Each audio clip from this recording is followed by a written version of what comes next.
안녕하세요.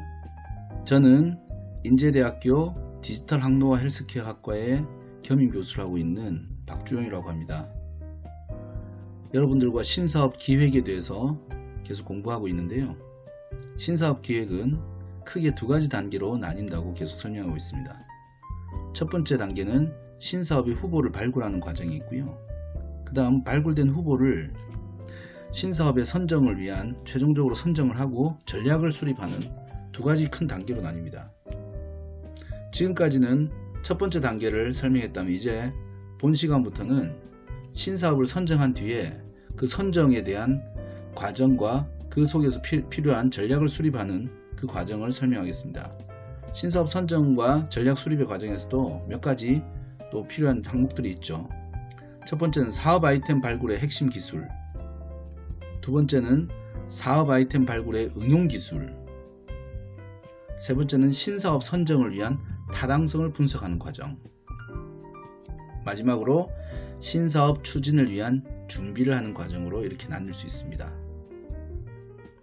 자, 오늘은 첫 번째인 사업 아이템 발굴의 핵심 기술에 대해서 몇 가지 체크를 하고 알아볼까 합니다. 자, 이것도 또한 몇 가지 항목으로 또 나뉘게 되어 있는 거예요. 첫 번째, 필요를 위한 사업 아이템. 이 문과도 어디서 들은 말 비슷하게 표현이 되어 있죠. 두 번째, 사업 아이템의 정체성을 정확히 파악하자. 사업 아이템의 정체성이라는 것이 또 있어요. 자, 그 다음 우리 몇 번 들어본 적이 있을 텐데 어떤 분들은 블루오션 전략이라는 것이 있습니다. 자, 이런 기술들도 한번 필수적인 핵심 기술이라고 하니까 한번 배워봅시다. 자, 그럼 오늘 첫 번째 필요와 관련된 얘기를 할 거예요. 필요. 우리가 필요라는 말을 내가 너를 필요로 한다, 난 무엇이 필요하다, 이런 말 많이 하죠. 그렇게 흔히 쓰는 말인데 이게 비즈니스에서 굉장히 중요한 요소입니다. 자, 이것도 챕터를 이제 나눠볼까요? 첫 번째 챕터가 가장 중요한 요소로서의 필요를 설명드릴 겁니다. 두 번째, 누구를 위한 필요인가? 필요도 대상이 있는 거예요. 세 번째는 필요가 계속될 것인가, 계속 필요할 것인가, 이건 어떤 지속성에 대한 얘기를 할 겁니다. 자, 이 세 가지를 오늘 배워볼게요. 첫 번째, 가장 중요한 요소는 필요라는 제목으로 설명을 좀 드려볼게요. 사업을 해서 성과를 내기 위해서는 시장에서 고객으로부터 선택을 받아야 됩니다. 고객이 선택을 하는 이유를 여러 가지 표현으로 정의할 수도 있겠지만 결국은 필요에 의한 선택이라고 말할 수가 있습니다. 보통 이 필요는 영어로는 needs라고도 하기도 하고 want라고 하기도 하죠.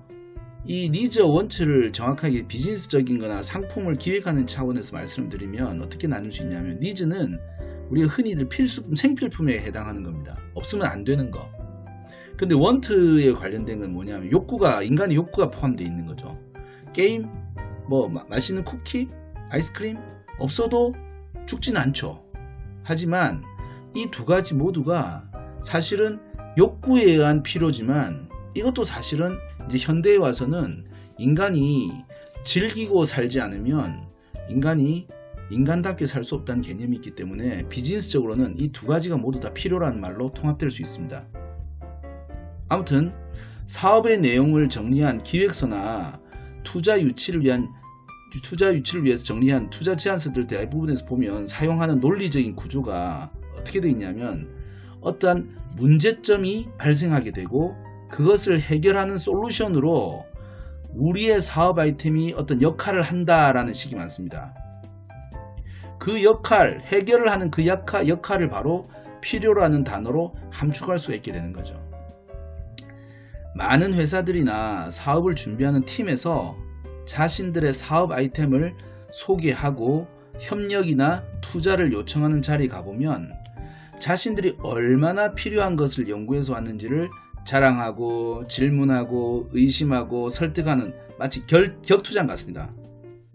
그런 살벌한 격투장에서 종종 설명이 아니라 설득을 하느라고 에너지를 다 소진하는 상황을 만나면 듣는 입장에서도 참 쉽지 않은 불편함을 경험합니다.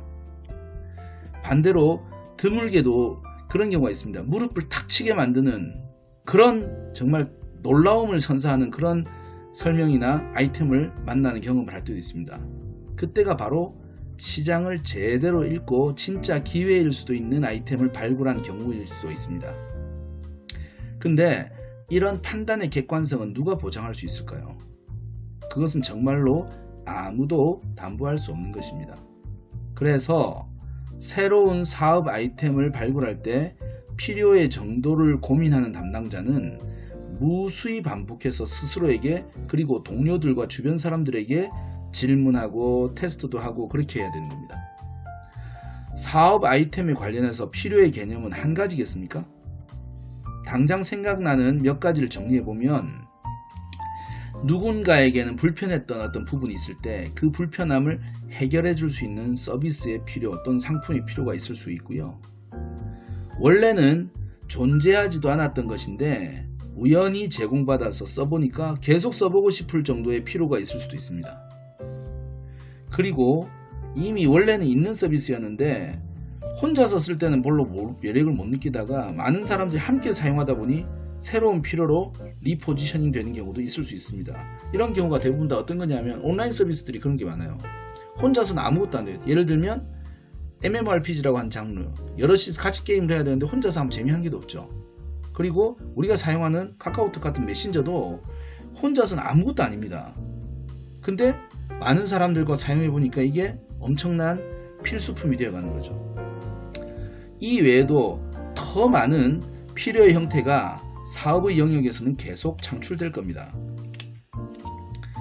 카카오톡이 신규 사업 아이템으로 발굴되어 추진되기 시작한 초기에 제가 임원으로 재직한 회사에 전략적인 투자를 요청하기 위해 당시의 임원진들이 찾아온 적이 있습니다. 당시에 PC 버전의 메신저부터 MSN, 네이트온 등이 이미 시장을 점유하고 있다고 우린 판단했고, 우리는 후발주자로 만들어진 그들의 새로운 서비스가 시장에서 필요의 대상이 될 수 없다고 판단했었습니다. 그래서 사실은 투자 제안도 거절을 했었어요. 근데 얼마 지나지가 않아서 그들의 서비스가 시장에서 왜 필요한 것인지 확실하게 증명을 해내는 것을 구경하게 되었습니다. 저는 정말 개인적으로 이 경험을 통해서 제가 얼마나 아는 것이 부족하고 모르는 것이 엄청 많다는 것을 알게 되고 스스로 겸손해지는 경험을 하게 됐고요. 이 경험을 통해서 저는 필요라는 것이 전혀 새로운 측면도 있다는 것을 또 배웠습니다. 분명히 유사한 선점 서비스가 존재하고 있지만 우리 사업 아이템의 필요 가치를 기존의 것하고 흔히 말하는 2%만 살짝 바꿔서 접근을 함으로써 리포지셔닝 해내는 것을 제가 직접 목격하게 된 겁니다.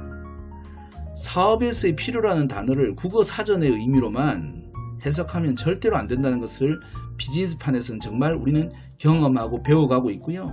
여러분들도 반드시 경험하고 학습해 가시기를 제가 간곡히 기대하고 주장합니다. 두 번째, 누구를 위한 필요인가? 필요에 대한 대상을 얘기하고 싶은 거예요. 사업계획의 과정에서 내용을 정리하다가 의외로 난항을 겪는 항목이 있습니다. 서비스의 대상을 정하는 부분입니다. 비즈니스적인 표현으로는 타겟을 설정하는 것인데 일반적인 방법으로는 성별, 연령, 지역, 경험, 직업 등의 특성에 따라 대상을 좁혀가면서 일종의 선택과 집중을 시도합니다. 그런데 이런 작업이 어려울 수 있는 이유가 무엇일까요? 효율적인 사업 수행을 목적으로 정확한 타겟을 정하기 위해 분류 조건을 늘리게 되면 점점 대상 시장의 규모가 작아지게 되면서 예상 매출 규모도 함께 줄어드는 현상이 생깁니다. 반대로 담당자가 이런 부분에 너무 신경을 쓰다 보면 자신들의 아이템에 최적화되어 있지도 않은 대상까지 포함해서 시장을 너무 의미 없게 넓히는 계획으로 변질되는 실수를 하게 됩니다. 결국 아무리 필요한 사업 아이템을 발굴하더라도 그것을 소비해줄 대상이 넉넉히 창출될 수 있는 시장의 사이즈, 시장의 규모가 만들어질 수 없다면 필요의 정도와 상관없이 관계없이 사업의 구조가 나올 수가 없는 것입니다. 누구에게 필요한지, 그리고 그 누구들은 얼마만큼의 양으로 존재하는지, 그리고 어디에 존재하는지 등등을 파악을 정확히 해야 하고 그 얼마나의 최소 필요 규모를 사업의 가치 기준으로 삼아야 되는 겁니다. 무슨 말이냐면 우리 서비스가 너무 좋고 우리 상품이 너무 좋은데 누군가에게는 절대 안 쓸 수가 없고 정말 돈을 안 낼 수가 없는 그런 우수한 것인데도 불구하고 그 사람들이 턱없이 모자라는 거예요. 그렇게 되다 보니까 극소수를 위한 너무 좋은 서비스를 만들었을 때 그 극소수를 위해서 이 사업을 진행하기에는 우리가 들어가는 투여 대비 창출되는 매출이 부족해지면 이거는 망하는 사업이 되는 거겠죠. 세계적인 브랜드 중에서도 최고 레벨의 퀄리티를 자랑하는 일명 럭셔리 브랜드들 중에서 시장의 규모가 축소되면서 부도가 나거나 다른 대중적인 동종 경쟁업체의 매각이 되는 경우가 지속적으로 발생합니다. 이런 일이 발생하는 과정을 잘 살펴보면 결국은 마켓 사이즈의 한계는 가치의 우수함과는 별개로 너무나 중요한 요소임을 배우게 됩니다. 사업 아이템의 발굴 단계에서 타겟을 선정하고 그 잠재 고객의 규모를 통해 사업성을 예측해야 할 때 아이템의 질과 대상의 양에 대한 밸런스를 조율하고 정확한 타겟 선정을 하는 것은 반드시 필요한 비즈니스 기획의 숙제가 되는 것입니다. 자, 마지막 세 번째, 계속 필요할 것인가에 대한 얘기를 해볼게요. 계속 필요. 계속 한다는 건 지속성을 얘기하는 거죠. 제가 온라인 게임 사업을 총괄하던 시절에 살짝 과장된 표현으로 했던 말이 있습니다. 성공하는 게임은 1000번을 접속할 수 있도록 만들어야 합니다 라고 떠들고 다녔던 적이 있었습니다. 제가 왜 그런 얘기를 했을까요? 새로운 게임을 하나 세상에 내놓는 과정은 수년의 시간과 수십 수백억 원 이상의 비용이 소요됩니다. 그런 엄청난 투자와 노력으로 만들어진 서비스가 출시되는 시기가 오면 별도의 마케팅 비용을 준비해서 초기에 최대한 많은 고객을 유입시키려는 노력에 온 힘을 집중합니다. 다행히도 목표한 규모의 신규 고객들을 유치하게 되면 일단은 성과에 만족스럽지만 그 만족으로 안심을 하기에는 너무 이릅니다. 유입된 고객들이 지속적으로 서비스를 사용하고 방문하고 매출을 발생시켜 줄 것인가 하는 진짜 문제가 남기 때문입니다. 대부분의 서비스가 비슷하겠지만 온라인 게임은 이 부분에 대한 중요도와 심각성이 극단적으로 큽니다.